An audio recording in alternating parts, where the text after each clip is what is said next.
யாவருக்கும் என்னுடைய சார்பிலும் என்னுடைய குடும்பத்தின் சார்பிலும் கிறிஸ்துமஸ் வாழ்த்துக்களை தெரிவித்துக் கொள்கிறேன். நாம் வசனத்துக்கு நேராக கடந்து போகலாம்.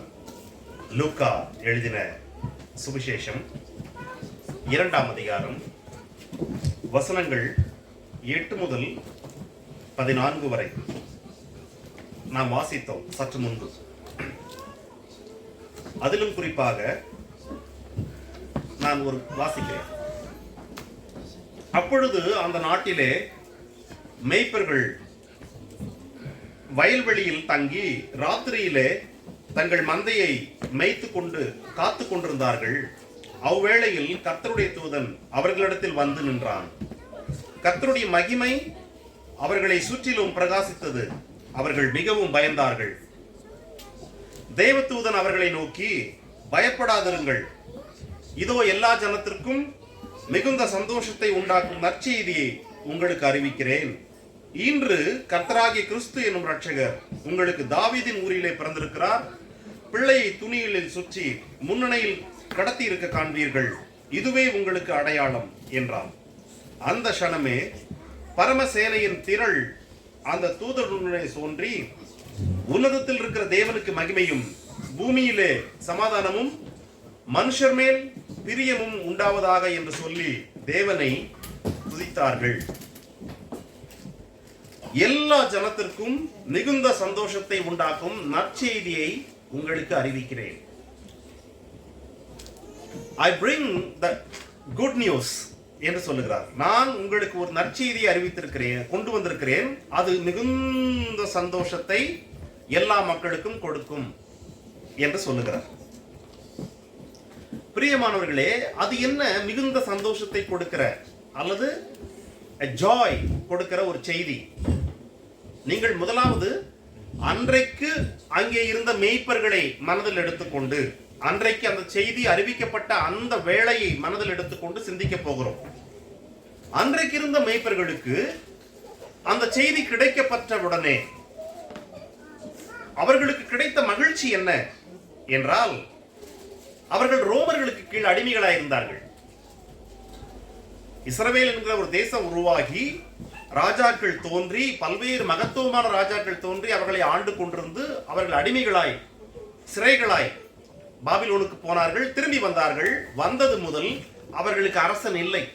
இயேசு கிறிஸ்து பிறப்பதற்கு முன்னதாக ரோமர்கள் அவர்களை ஆட்சி செய்து கொண்டிருந்தார்கள். இயேசு பிறக்கும் போதும் ரோமர்கள் ஆட்சி செய்து கொண்டிருந்தார்கள்.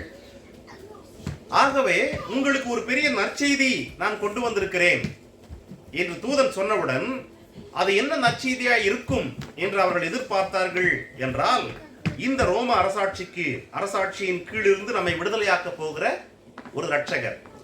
ஏனெனில் அவர் சொல்றாரு 11ஆம் வசனத்துல, இன்றைக்கு கர்த்தராகிய கிறிஸ்து என்னும் இரட்சகர் உங்களுக்கு பிறந்திருக்கிறார். கிறிஸ்து என்னும் இரட்சகர். கிறிஸ்து என்றால் கடவுளால் ஏற்கனவே முன் அறிவிக்கப்பட்ட மேசியா, கடவுளால் ஏற்கனவே வாக்கு கொடுக்கப்பட்ட மேசியா. ஆகவே இன்றைக்கு நாம் ஆண்டாண்டு காலமாக காத்து கொண்டிருந்த அந்த மேசியா பிறந்து விட்டார் என்கிற செய்திதான் இவர்கள் காதுக்குள் போகிறது. பிறந்து விட்டார். பிறந்த மேசியா வந்தால் என்ன நடக்கும் என்றால், தாவீதினுடைய ஆட்சி நடக்கும். தாவீதினுடைய சிம்மாசனத்தில் அமர்ந்து கொண்டு நம்மை அவர் ஆட்சி செய்வார் எனும் பட்சத்தில், ரோமர்களுடைய அதிகாரத்திலிருந்து நம்மை விடுதலையாக்கி நமக்கென்றே ஒரு ராஜா, நமக்கென்றே ஒரு அரசு என்கிற நிலை உருவாக போகிறது என்கிற எண்ணத்தோடு அவர்கள் அதை கேட்டார்கள். நீங்கள் 1ஆம் அதிகாரத்தினுடைய வசனங்களை பார்க்கும்போது உங்களுக்கு தெரியும். லூக்கா 1:67 முதல் இந்த சம்பவத்தினுடைய பின்னணி என்ன என்றால், யோவான் பிறக்கிறான். யோவான் கர்ப்பமா இருக்கும்போது, அவன் வயிற்றில் இருக்கும்போது அவனுடைய தந்தை நாவுகள் கட்டப்பட்டிருக்கிறது. குழந்தை பிறந்தவுடன் அவனுக்கு யோவான் என்று பெயரிட்டவுடன் அவன் கட்டுகள் அவிழ்க்கப்படுகிறது. அவிழ்க்கப்பட்டவுடன் எல்லோரும், ஐயோ, இந்த குழந்தை பிறந்து அவனுக்கு பெயரிட்டவுடன் ஊமையாயிருந்து அவனுடைய தகப்பன் பேச ஆரம்பித்து விட்டான். அப்படி எனும் பட்சத்தில் இந்த குழந்தை எப்படிப்பட்ட குழந்தையா இருக்குமோ என்று எல்லோரும் சிந்திக்கிறார்கள். நீங்கள் 66ஆம் வசனம் பார்த்தீங்கன்னா தெரியும். இந்த குழந்தை எப்படிப்பட்ட குழந்தையா இருக்குமோ என்று சொல்லி அவர்கள் சிந்திக்கிறார்கள். ஆனால் 67ஆம் வசனத்துல கர்த்தருடைய ஆவியானவர், பரிசுத்த ஆவியானவர் சகரியா நிரப்பப்படுகிறார். நிரப்பப்பட்டவன அவர் இந்த குழந்தையை பத்தி பேசவில்லை, இனிமேல் பிறக்க போகிற குழந்தையை பத்தி பேசுகிறார். அவர் பேசி என்ன சொல்லுகிறார் என்றால், பிதாக்களுக்கு கடவுள் கொடுத்த வாக்குத்தத்தத்தை நிறைவேற்றும்படி 71ஆம் வசனம், சத்துருக்களின் கையில் இன்று நம்மை விடுதலையாக்கும்படி, நாம் பயமில்லாமல் கர்த்தருக்கு உயிரோடு இருக்கும் நாளெல்லாம் பரிசுத்தத்தோடு நீதியோடு ஊழியம் செய்யும்படி, கடவுள் சொன்ன அந்த வாக்கை நிறைவேற்றும்படி 75ஆம் வசனத்துல, தாவீதின் வம்சத்தில் நமக்கு ஒரு ரட்சண கொம்பை ஏற்படுத்தினார். பாருங்க, குழந்தை பிறக்கவே இல்லை, இன்னும் இயேசு இன்னும் பிறக்கவே இல்லை. இது நடந்தது 6 மாதத்திற்கு முன்பு. தூதர்களுக்கு செய்தி அறிவித்த ஏறக்குறைய 5 மாதங்களுக்கு முன்பு சகரியா பிறக்க போகிற குழந்தையை குறித்து சொல்லுகிறார். அந்த குழந்தை என்ன பண்ணும் என்று சொல்லுகிறார். என்ன பண்ணுமா? அவருடைய எதிர்பார்ப்பு, அவருடைய எதுனா, சத்துருக்களின் கை நின்று விடுதலையாக்கி தாவீதினுடைய ஆட்சியை கொடுக்கும். ஆக சத்துருக்கள் பிடியிலிருந்து நாம் விடுதலை ஆகுவதனாலே நாம் ஜீவன் உள்ள நாளெல்லாம் பயம் இல்லாமல் பரிசுத்தத்தோடு நீதியோடு கடவுளை தொழுது கொள்ள முடியும் என்பது சகரியாவுடைய எண்ணம். ஆக சகரியாவுக்கு அங்கே பரிசுத்த ஆவியினாலே அப்படிப்பட்ட வார்த்தைகளை அவர் சொல்லுகிறார் எனும்போது, ஆண்டாண்டு காலமாக இஸ்ரவேல் மக்கள் எதிர்பார்த்திருந்ததே என்னவென்றால், ரோமர்கள் ஆட்சியிலிருந்து ஒரு விடுதலை. அவிதமான நிலையில் இருந்த அந்த மக்களுக்கு உங்களுக்கு ஒரு நற்செய்தி, இன்றைக்கு கர்த்தராகிய கிறிஸ்து பிறந்திருக்கிறார் என்று சொல்லப்பட்டவுடன் அவர்கள் எடுத்துக்கொண்டது அந்த மீட்பை, அந்த விதமான மீட்பை குறித்து தான் அவர்கள் பார்த்த மீட்பு. அதுதான் பிரியமானவர்களே, பழைய ஏற்பாடு முழுவதும், அதுவும் இஸ்ரவேல் மக்கள் கானான் தேசத்தில் வாழ்ந்து கொண்டிருந்த போது, கடவுளுக்கு விரோதமாக பாவம் செய்த போதெல்லாம் கடவுள் அவர்களை விற்று போட்டார். பெலிஸ்தியர்கள் கைகளில், அம்மோனியர்கள் கைகளில், மீதியானர்கள் கைகளில் என்று தொடர்ந்து பாவம் செய்து கொண்டிருந்த போது அவர்களை சிறைகளாய் அனுப்பிவிட்டார்.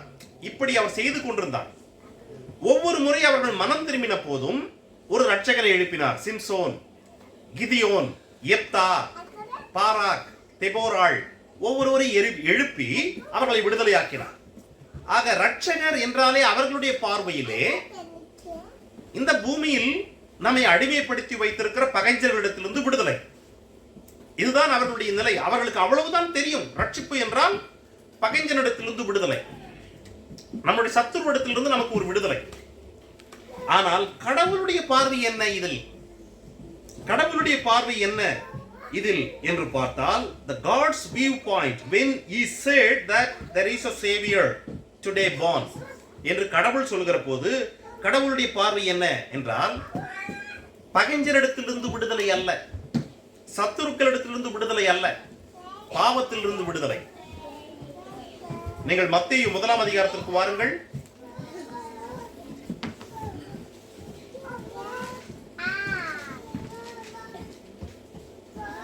மத்தேயு 1:21. அதிலே தேவதூதன் யோசேப்பினிடத்தில் சொல்லுகிறார் சொப்பனத்தில், அவள் ஒரு குமாரனை பெறுவாள், அவருக்கு இயேசு என்று பெயரிடுவாயாக. ஏன் எனில் அவர் தமது ஜனங்களின் பாவங்களை நீக்கி அவர்களை ரட்சிப்பார். கவனிச்சீங்களா? தேவதூதன் இங்கேயும் சொல்றாரு ஒரு ரட்சகர் என்று சொல்லுகிறார்.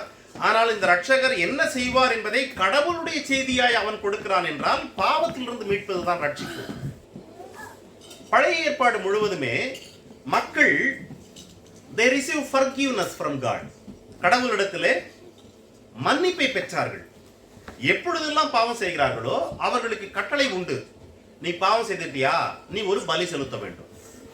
ஒரு ஆடு அல்லது ஒரு காளை அல்லது புறா குஞ்சுகள், இவைகளில் எது வேணாலும் அந்தந்த உன்னுடைய வசதிக்கு ஏற்ப நீ பலி செலுத்தியே ஆக வேண்டும். நீ பலி செலுத்தினால் அந்த ரத்தம் பலிபீடத்தின் மீது தெளிக்கப்பட்டால் உன் பாவம் மன்னிக்கப்படும். ஆகவே இந்த மக்கள் ஆண்டாண்டு காலமாக தங்கள் பாவங்களுக்கு பலிகளை செலுத்தி ரத்தத்தை பலிபீடத்தின் மீது ஆசாரியினால் தெளிக்கப்பட்டு பாவங்கள் மன்னிக்கப்பட்டு வாழ்ந்து கொண்டிருந்தவர்கள். இதுதான் அவர்கள் கடவுளிடத்திலிருந்து பெற்றுக்கொண்டது. ஸ்பிரிச்சுவலி அவர்கள் பெற்றுக்கொண்டது. அவர்கள் பெற்றுக்கொண்ட ஸ்பிரிச்சுவல் திங் இந்த மன்னிப்பு மட்டும்தான். மீதி எல்லாமே அவர்கள் பெற்றுக்கொண்டது பிசிக்கல் பிளஸிங்ஸ். சொந்த நாடு, நன்றாக விளைகிற நிலம், நன்றாக காய்க்கிற மரங்கள். அவர்களுக்கு விரோதமாக சத்துருக்கள் வருவார்கள். இவர்கள் கடவுளை சார்ந்து கொண்டிருந்தால் அந்த சத்துருக்கள் 10 வழியாக ஓடி போவார்கள். காரணம் ஆசீர்வாதம். அவர்களுடைய ஆடு மாடுகளில் ஒன்றும் மலடா இருக்காது. அவர்கள் அநேகருக்கு கடன் கொடுப்பார்கள், ஆனால் அவர்களோ கடன் வாங்க மாட்டார்கள். இதெல்லாம் அவர்கள் அனுபவித்த ஆசீர்வாதங்கள். அநேக பிள்ளைகள் என்பதெல்லாம் அவர்கள் அனுபவித்த ஆசீர்வாதங்கள். ஆனால் எல்லாம் பூமிக்கு உரியவைகள், இந்த உலகத்திற்கு உரியவைகள், நித்தியமானவைகள் அல்ல. அவர்கள் பெற்றுக்கொண்ட ஒரே நித்தியமானது என்னவென்றால் மன்னிப்பு.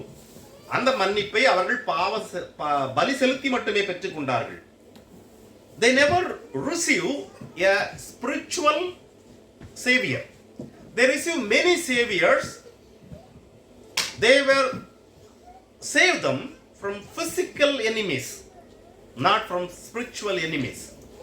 But when God said, இன்றைக்கு தாவீதின் வம்சத்தில் ஒரு இரட்சகர் பிறந்திருக்கிறார் என்று சொன்னபோது, God meant a spiritual savior. 14ஆம் வசனத்தை பாருங்கள். லூக்கா 2ல அதிலே உடனடியாக உன்னதத்தில் இருக்கிற தேவனுக்கு மகிமையும் பூமியிலே சமாதானமும் மனுஷர் மேல் பிரியமும் உண்டாவதாக என்று சொல்லி தேவனை தேவதூதர்கள் சேனை துதிக்கிறது. தமிழ்ல இப்படிதான் போட்டிருக்குது. இதை if you read it in English, a little bit change meaning is there. Glory to God in the highest, and on earth peace among men with whom he is pleased. பூமியிலே சமாதானம். ஆனால் யார் மீது என்றால் கடவுளுக்கு பிரியமானவர்கள் மீது மட்டும்.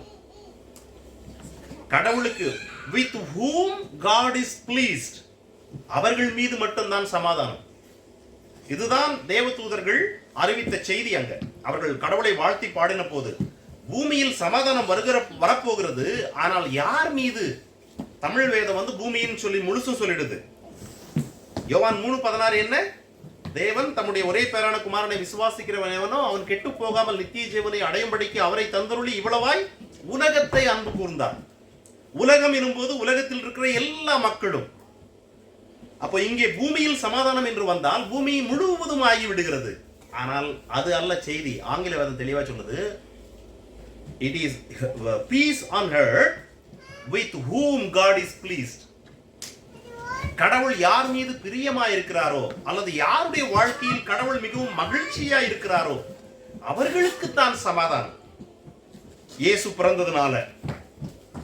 பிறந்ததுனாலே அவர்களுக்கு மட்டுமே சமாதானம் என்று தூதன் சொல்லுகிறார்.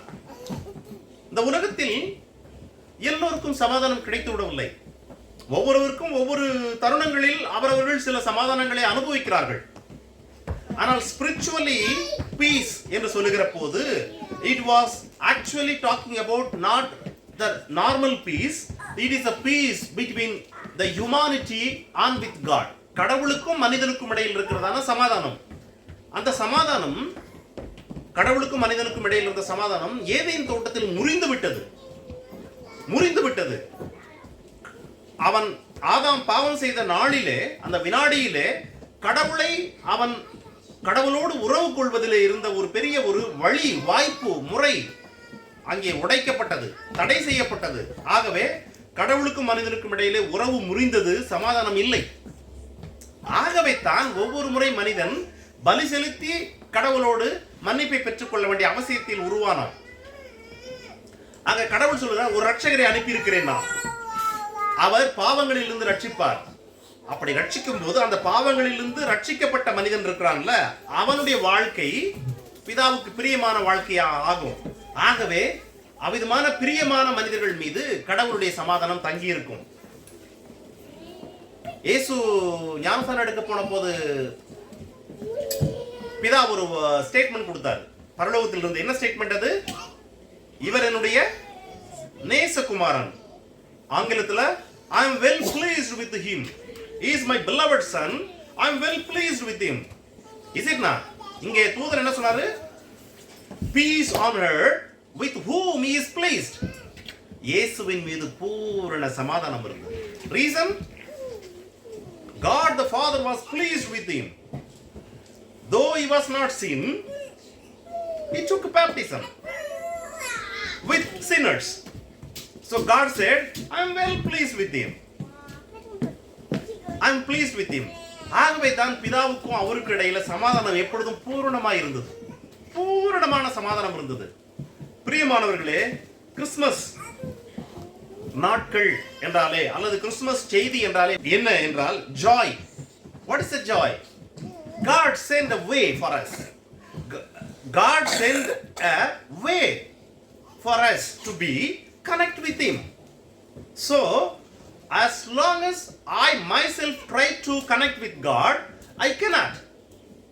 நான் எவ்வளவு பலசாலியாய் இருந்தாலும் எவ்வளவு நல்லவனாய் இருந்தாலும் I cannot என்கிற நிலையில் இருக்கிற எனக்கு கடவுள் ஒரு வழியை ஏற்படுத்தினார். ஆகவே it's a joy. First of all, எனக்கு ஒரு வாய்ப்பு வந்துருச்சு, எனக்கு ஒரு வழி வந்துருச்சு. நான் ஒரு ட்ரெயினை மிஸ் பண்ணிட்டேன், நான் ஒரு இன்டர்வியூக்கு போகணும்.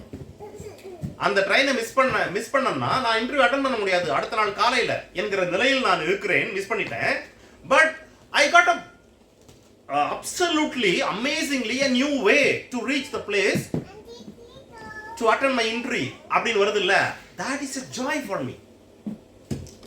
அதுதான் இந்த உலகத்தில் இருக்கிற ஒட்டுமொத்த மக்களுக்கும் ஒரு ஜாய். கடவுள் ஒரு வழியை ஏற்படுத்தி விட்டார். So joy. Then அந்த வழியை ஏற்றுக்கொள்ளுகிற ஒவ்வொருவருக்கும் பீஸ், சமாதானம்.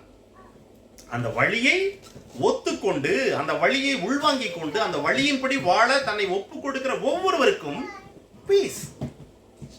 அது Christmas. Joy. Christmas, the peace from God, with God. Christmas. Another one is love. அன்பு. முதலாவது நாம் சமாதானத்தை பார்த்துட்டு அன்புக்கு வரலாம். என்னோட கொடுத்து திருப்புங்கள் ஒரு வசனத்தை உங்களுக்கு காட்டுறேன். இன்னைக்கு நம்ம வாசிச்சோம் இல்லையா, ஏசாயா 6ஆம் அதிகாரம். அதிலே இயேசுவுக்கு என்ன பேரு? அநேக பெயர்கள் கொடுக்கப்பட்டிருக்கிறது. அதிலே ஒரு பேர் என்னன்னா, அவர் சமாதான பிரபு. நமக்கு ஒரு பாலகன் பிறந்தார், நமக்கு ஒரு குமாரன் கொடுக்கப்பட்டார், கர்த்தத்துவம் அவர் தோளின் மீது இருக்கும், அவர் நாமம் அதிசயமானவர், ஆலோசனை கர்த்தர், வல்லமையுள்ள கடவுள், நித்திய பிதா, சமாதான பிரபு. அவருடைய பெயரே சமாதான பிரபு. கடவுள் யாரை அனுப்பினார்? ஒரு சமாதான பிரபுவை அனுப்பினார். அதாவது சமாதானத்திற்கான ஒரு தூதுவரை அனுப்பினார். மனுகுலத்திற்கும் கடவுளுக்கும் இடையிலே சமாதானம் உண்டாவதற்கான ஒரு சமாதானத்தின் மொத்த உருவமாகிய ஒரு பிரபுவை அனுப்பினார். சமாதானம் பூமிக்கு வந்து விட்டது. ஆனால் அங்கே ஒரு அண்டர்லைன் கண்டிஷன் இருக்குது. with whom God is pleased. He came to give peace. வந்து விட்டார். வேதம் இன்னொரு இடத்துல சொல்லுதுங்க, எபேசியர், என்னோடு கூட திருப்புங்கள், எபேசியர் 2ஆம் அதிகாரம் 14ஆம் வசனம். அதனுடைய முதல் லைனை மட்டும் நான் படிக்கிறேன். எபேசியர் 2:14. எப்படி எனில் இயேசுவே நம்முடைய சமாதான காரணரானார். அவரே நம்முடைய சமாதான காரணராகி என்று சொல்லுகிறது. Jesus became the reason of our peace. கடவுளோடு நாம் சமாதானமாவதற்கு அவரே காரணரானார். காரணம், the mission was, he is a சமாதான பிரபு. and அந்த ரட்சிப்பை ஏற்றுக்கொள்கிறவர்களோடு சமாதானம் இருக்கிறது உலகத்தில் என்று கடவுள் அறிவித்து விட்டார். ஆகவே that is the only way, no any other way to receive peace from God. Is it not? ஆகவே வேதம் சொல்லுகிறது, இயேசுவே நம்முடைய சமாதான காரணரானார். இன்னொரு வசனமும் உங்களுக்கு காட்டி விடுகிறேன். ரோமர் 5ஆம் அதிகாரம் 1ஆம் வசனம். ரோமன்ஸ் 5:1. இவ்விதமாக நாம் விசுவாசத்தினாலே நீதிமான்கள் ஆக்கப்பட்டிருக்கிறபடியால் நம்முடைய கர்த்தராகிய இயேசு கிறிஸ்து மூலமாய் தேவனிடத்தில் சமாதானம் பெற்றிருக்கிறோம். We have peace with God through our Lord Jesus Christ. We have peace with God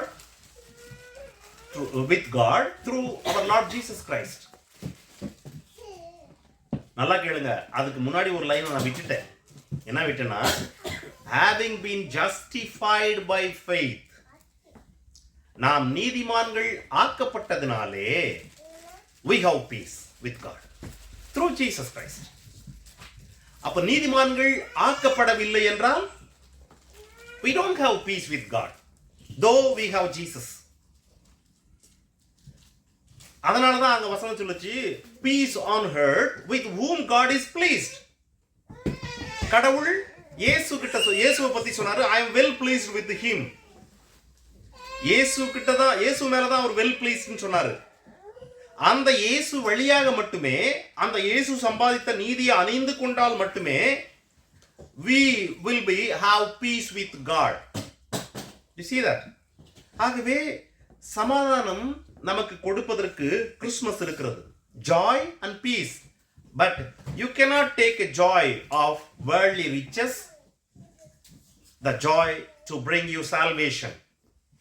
You cannot earn the peace without Jesus, with God. You can have, இந்த உலகங்கள் சமாதானத்தை வாங்குகிறது விலைக்கு. ஒப்பந்தங்களை கையெழுத்திடுறாங்க, சில காரியங்களை விட்டு கொடுக்குறாங்க, அவங்க சிலதை விட்டு கொடுக்குறாங்க, இவங்க சிலதை விட்டு கொடுக்குறாங்க, கையெழுத்திடுறாங்க. பீஸ் அதை பிரேக் பண்ற வரைக்கும், அந்த பிரேக் பண்ணாத வரைக்கும் பீஸ் இருக்குது. ரெண்டு நாட்டிலையும் இரண்டு ஆப்போசிட் பார்ட்டியில எப்பவுமே ஒரு அக்ரிமெண்ட் கடைபிடிக்கிற வரைக்கும் சமாதானம் இருக்கும். அதெல்லாம் விலை கொடுத்து வாங்குற தற்காலிகமான சமாதானங்கள், எப்போ வேணாலும் முடிஞ்சு போகும். ஆனா கடவுளோடு உருவாகிற சமாதானம் இருக்குதே, அது நாம் விசுவாசத்தினால் நீதிமானான பின்பு உருவாகிறது. அதற்குத்தான் கடவுள் இயேசுவை அனுப்பினார். இன்றைக்கு கர்த்தராகிய ரட்சகர் பிறந்திருக்கிறார். ரட்சகர் ரட்சிப்பார், நீதிமானாக்குவார், கடவுளோடு சமாதானத்தில் உன்னை கொண்டு போய் சேர்ப்பார். இது அவருடைய வேலை. அதை செய்வதற்கு the way was opened 2000 years ago. Now in your lifetime, if you receive Jesus as your savior, you will be first of all saved. Then you will be justified by your faith. When you justified, the peace which அங்கே சொல்லப்பட்டது உங்கள் வாழ்க்கையில் நிறைவேறும். You will have peace with God through Jesus Christ. ஆம், யாரெல்லாம் ஆண்டவரை ஏற்றுக்கொண்டு ஞானஸ்நானம் எடுத்து மனம் திரும்பி கர்த்தரோடு ஐக்கியமா இருக்கிறீர்களோ அவள் அத்தனை பேருக்குமே கடவுளோடு சமாதானம் இருக்கிறது. கடவுள் வாக்கு கொடுத்திருக்கிறார். அதை கடவுள் வாக்கு கொடுத்திருக்கிறார். ஆனால் உங்கள் வாழ்க்கையை நீங்கள் கேள்வி கேட்கும் போது, am I have a peace with God? Really, if you sit and realize and ask yourself, then you might have some answers. ஆங்காங்கே அவ்வப்போது நீங்கள் சமாதானம் இல்லாமல் இருந்திருக்கிறீர்கள் கடவுளோடு. காரணம், அங்கங்கே நாம செட்டில் பண்ணாத விஷயங்கள் இருக்கலாம். Take note that one. 1 யோவான் 4:7 அந்த வசனத்தை நல்லா கூர்ந்து பாருங்க. அதனுடைய மையப்பகுதியை வாசிக்கிறேன். ஏனெனில் அன்பு தேவனால் உண்டாயிருக்கிறது. அன்பு தேவனால் உண்டாயிருக்கிறது. இந்த வசனத்தை தெரிந்து கொள்வதற்கு முன்னாடி நீங்க உங்க அம்மாவை நேசிப்பீங்க, உங்க அம்மா உங்களை நேசிப்பாங்க. நீங்க உங்க அப்பாவை நேசிப்பீங்க, உங்க அப்பா உங்களை நேசிப்பாங்க. நீங்க உங்களுடைய கணவனை மனைவியை நேசிப்பீங்க, உங்க பிள்ளைகளை நேசிப்பீங்க, உங்க பிரதர்ஸ் நேசிப்பீங்க. இதெல்லாம் வாஸ்தவம் தான். But the starting point is, அன்பு தேவனால் உண்டாயிருக்கிறது. முதலாவது, அப்படி தேவனால் உண்டான அந்த அன்பு 9ஆம் வசனத்துல இந்த பூமியில் வெளிப்படுத்தப்பட்டுச்சு. இட் சேஸ், தேவன் நம்மேல் வைத்த அன்பு வெளிப்படுத்தப்பட்டது. முதலாவது அன்பு தேவனால் உண்டாயிற்று. உண்டான அந்த அன்பு வெளிப்படுத்தப்பட்டது. It was revealed. எப்படி என்றால், இயேசுவை இந்த உலகத்திற்கு அனுப்பினதினாலே. இயேசுவை இந்த உலகத்திற்கு அனுப்பினதினாலே. இயேசுவை அனுப்பினதினாலே அன்பு எப்படி வெளிப்படும் என்றால், இயேசுவை அனுப்புவதற்கான காரணமே நான். கடவுள் என்னை அவரோடு இணைக்க ஆசைப்பட்டார், அல்லது நீங்கள், கடவுள் உங்களை அவரோடு இணைக்க ஆசைப்பட்டார். ஆகவே இயேசுவை அனுப்பினார். எனும்போது என் மீது கடவுள் வைத்த அன்பு அல்லது உங்கள் மீது கடவுள் வைத்த அன்பு அங்கே இயேசுவை அனுப்பினதன் வழியாக வெளிப்படுகிறது. அன்பு கடவுளால் உண்டாயிருக்கிறது. அவர் அதை வெளிப்படுத்தி இருக்கிறார் அந்த உலகத்தில். எப்படி என்றால் இயேசுவை அனுப்பினதன் வழியாக. 10ஆம் வசனமும் அதையே சொல்லுது. இயேசுவை இந்த உலகத்தில் அனுப்பினதினாலே அந்த அன்பு இந்த உலகத்தில் உண்டாயிருக்கிறது. இல்லனா அந்த அன்பு பரலோகத்திலே இருந்திருக்கும். ஏனெனில் பிதாவிட்ட அன்பு இருக்குது, அன்பு அங்கேதான் உண்டாயிற்று. ஆனால் இயேசுவை அனுப்பவில்லை எனும் போது அது அங்கேயே இருக்கும். அவர் இந்த உலகத்தில் அனுப்பினார், ஆகவே அது வெளிப்படுத்தப்பட்டுடுச்சு, ரிவீல்ட் ஆயிடுச்சு. and it is there now still. ஆகவே தான் நீங்கள் இன்றைக்கு அமர்ந்து நற்செய்தியை கேட்கிறீர்கள். கடவுள் உங்களை நேசிக்கிறார் என்பதை, கடவுள் உங்களுக்காக ரட்சிப்பை ஏற்படுத்தி இருக்கிறார் என்பதை நீங்கள் இன்றைக்கு கேட்பதற்கு காரணம் அந்த அன்பு இந்த உலகத்தில் இருக்கிறது, வெளிப்படுத்தி ஆகிவிட்டது, இப்பொழுது உலகத்தில் இருக்கிறது. மட்டுமல்ல, 14ஆம் வசனம் சொல்லுதுங்க,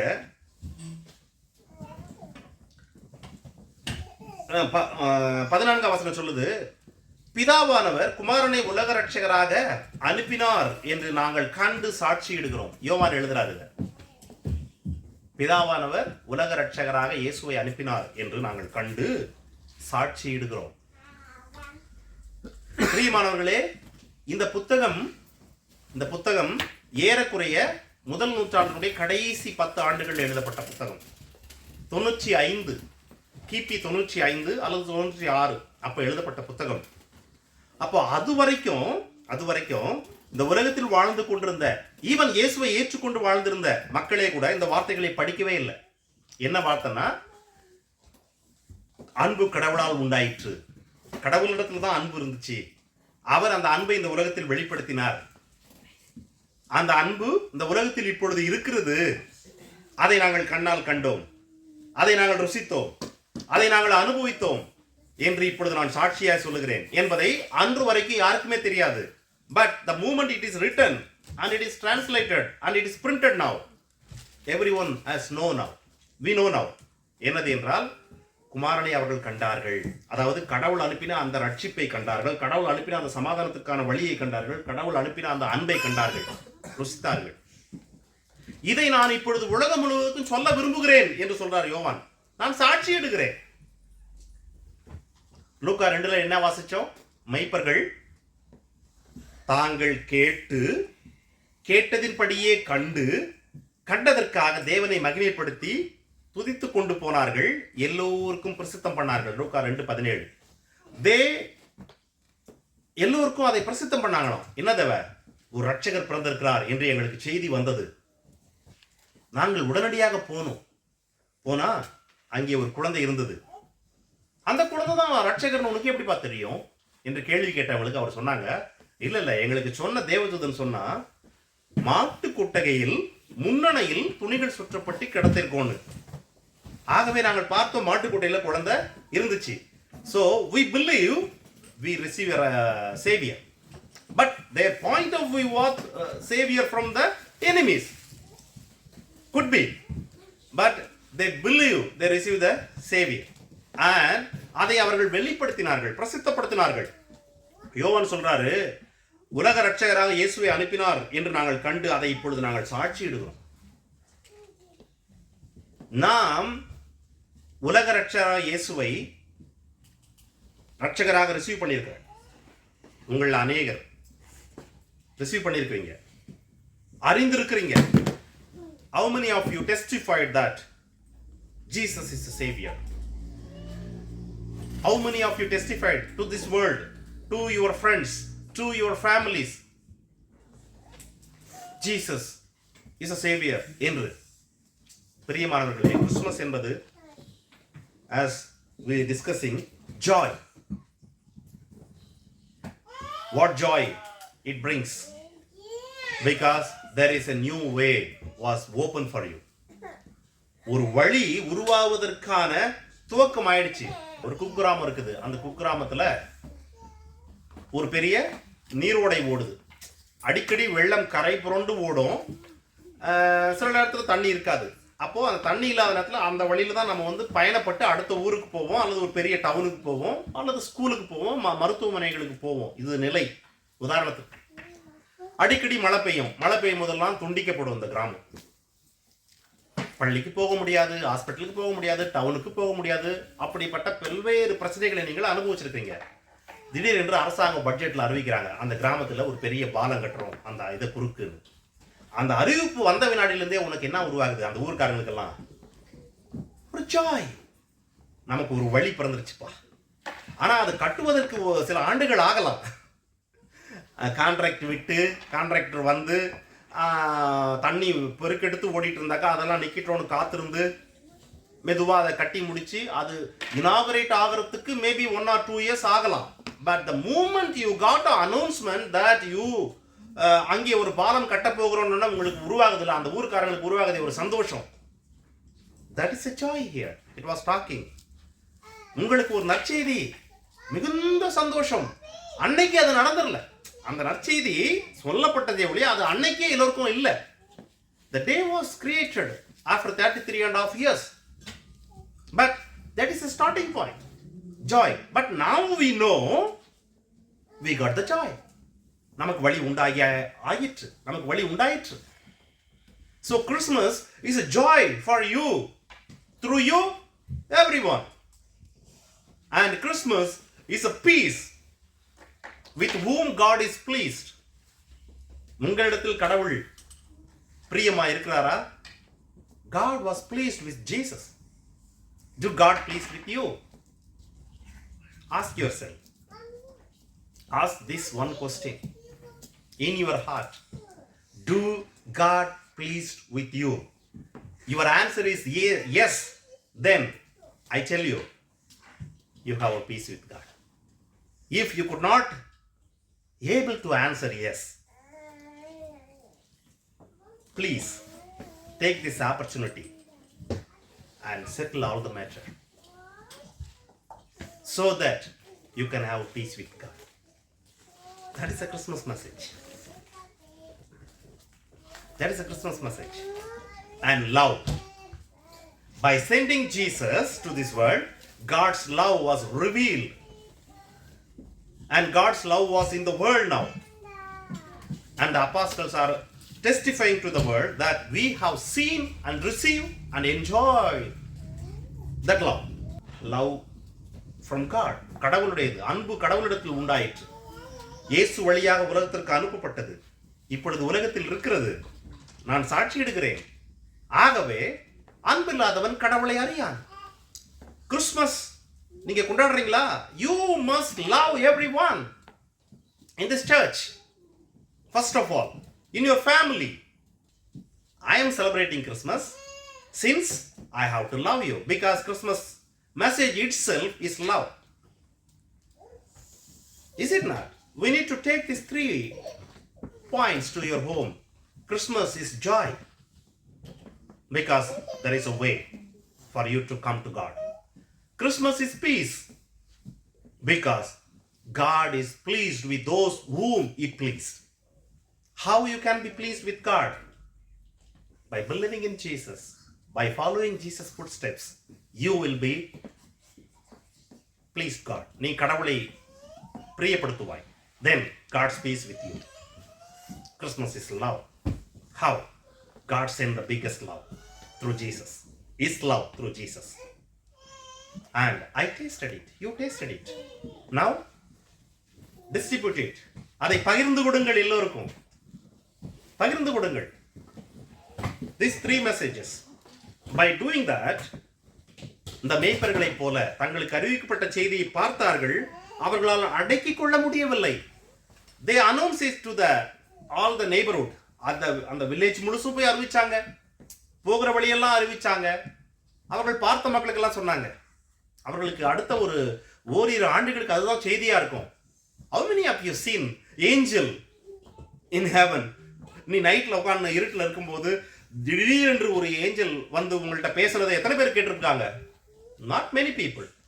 அந்த ஓல்டன் டேஸ்ல வேணா அப்பப்போ நடந்திருக்கும், பட் நாட் மெனி, இல்லையா? How many of you seen lot of angels together in then they were talking to you and they were assuring that you got a good news? Nobody. So that shepherds have a lifetime mission of telling what they've seen. Then they have a witness. அவர்கள் போய் அதை உறுதிப்படுத்தி விட்டு அதையும் அறிவித்தார்கள். நாங்க பார்த்தோம். சொன்னபடியே இருந்துச்சு. Yes we believe. நான் நினைக்கிறேன் அடுத்த 33 ஆண்டுகளுக்கு பின்பு அந்த ஷெப்பர்ட்ல சில பேர் இயேசுவை ஏற்றுக்கொண்டிருப்பாங்க. I believe. அவர்கள் இளையவர்களாக இருந்தவர்கள் உயிரோடு இருக்கும் பட்சத்தில் இயேசுவை ஏற்றுக்கொண்டிருப்பாங்க. இவர்தான் அவர் என்பதை அடுத்தடுத்து அப்போஸ்தலர்களுடைய செய்தியின் வழியாக அவர்கள் புரிந்திருப்பாங்க. படிக்கல அவங்க, அதனால அவங்களுக்கு புத்தகம் இல்லை, தெரிஞ்சிருக்காது. பட் அடுத்தடுத்த செய்திகளின் வழியாக அவர் நாசரேத்துக்காரர், அவர் பெத்லகேமில் பிறந்தாரு எஸ் என்று அவர்கள் கேள்விப்படும் போது அவர்களை அநேகர் இயேசுவை ஏற்றுக்கொண்டிருப்பார்கள், கடவுளோடு சமாதானம் பெற்றிருப்பார்கள், அதை இன்னும் சாட்சியை அறிவித்திருப்பார்கள் என்று நான் விசுவாசிக்கிறேன். பிரியமானவர்களே, you are not here for accident. God want to show you his joy and peace and his love. நீங்கள் கடவுளிடத்தில் பிரியமாய் இருக்கும்போது, கடவுளை பிரியப்படுத்துகிற போது, you have a peace of Christmas, you have a joy of Christmas, you have a love of God. Take this back. May God bless you. நாம் கண்களை மூடி ஜெபிப்போம்.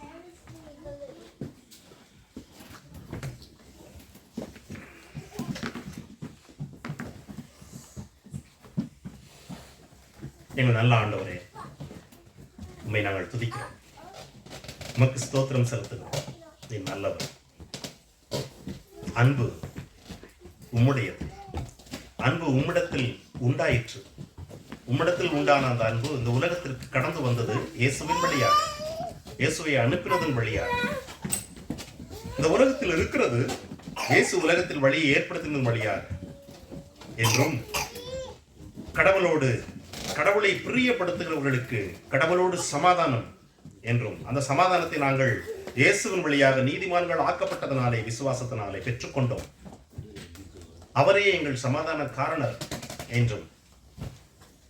அப்படியே ஆண்டவரே, இந்த சமாதானத்திற்கான வழி, கடவுளுடைய அன்பை ருசிப்பதற்கான வழி உருவாகிவிட்டது என்பது ஒரு மிகப்பெரிய ஒரு மகிழ்ச்சி, நற்செய்தி என்று நாங்கள், Christmas is joy and Christmas is peace with God and Christmas is love, tasting love of God and distributing that love to everybody என்று நாங்கள் ஒரு சுருக்கமான செய்தியாக இருந்தாலும் இதை நாங்கள் கேட்டோம்.